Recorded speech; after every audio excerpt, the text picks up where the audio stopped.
welcome to Know Your Mobile. I am Basil, I'm here with the BlackBerry Z10 and the HTC One, and we're here to compare both of these phones for you. Many people have said the BlackBerry Z10 and the HTC One look like little brothers, and indeed we can confirm that they do, but the HTC One is certainly the better looking brother. It packs an aluminium chassis, unlike the HTC One's plastic body. What you can also expect from it is a Full HD 4.7-inch display, in contrast to the HD 4.2-inch display, that's 720p by the way, on the BlackBerry Z10. BlackBerry have crammed their own user interface on, and there is a lot of innovation in this thing, so don't write it off just yet. We're going to start by talking about the design, and on the left of the HTC One there's just a micro SIM slot.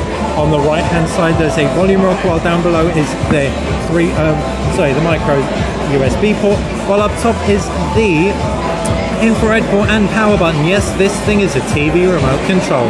There's also a 3.5mm headphone jack, and on the reverse is that camera.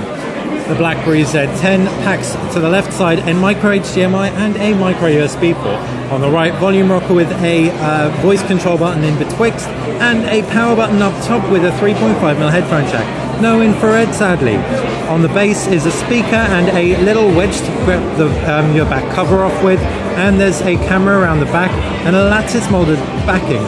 The back cover can actually be removed to reveal the micro SD card slot, micro SIM slot, and the removable 1800 mAh battery. As far as user interfaces go, you have Android versus BlackBerry 10, and BlackBerry 10's pretty neat. It's a gesture-heavy user interface. You open an application, you swipe it out of the way, you get an aggregated feed for BlackBerry hubs, which will actually pull in all your content together. We need to enter our details, so don't judge it just yet on that. But it's a really smart way of pulling in all your information. You've also got a quick toggle up top, along with a sticky at the bottom of in-call options, a search option, and a camera button. The HTC One packs Android 4.1, but it's got HTC Sense 5 on top of it. This UI gives you just 2 home screens to work with, though you can indeed add more. The HTC One offers this thing called Blink Feed as the default screen. This means that you'll be able to pull in a range of RSS-type content aggregated. It even includes Twitter and Facebook, and you can control exactly what you see. We've right now got it set to The Guardian, but we can actually tweak that, update it to show you a different feed as we're doing now. It only updates when you tell it to, which is really smart. There's a sticky clock up top, and if we jump into our application drawer, there's a sticky clock up top as well.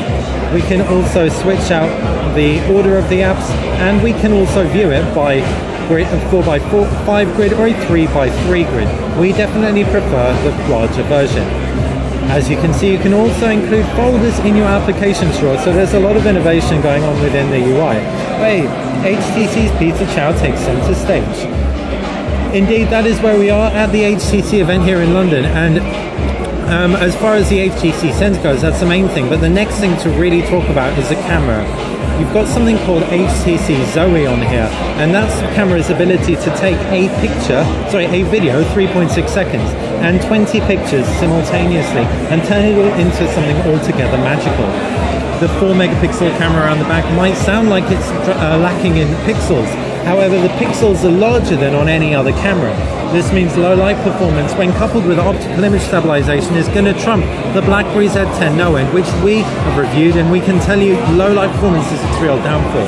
Having said that, you do have fantastic picture quality and good daylight with an 8-megapixel sensor on board. It's the same sensor as in the Samsung Galaxy S3.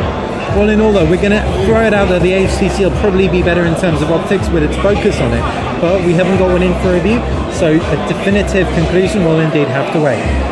As far as performance goes, you've got a Qualcomm Snapdragon S4 processor in both, but it's a dual-core version in the BlackBerry Z10, clocked at 1.5 GHz. In the HTC One, you have the 1.7 GHz quad-core version. It's also the 600 variant, so it's one of the most powerful quad-core processors out at the moment.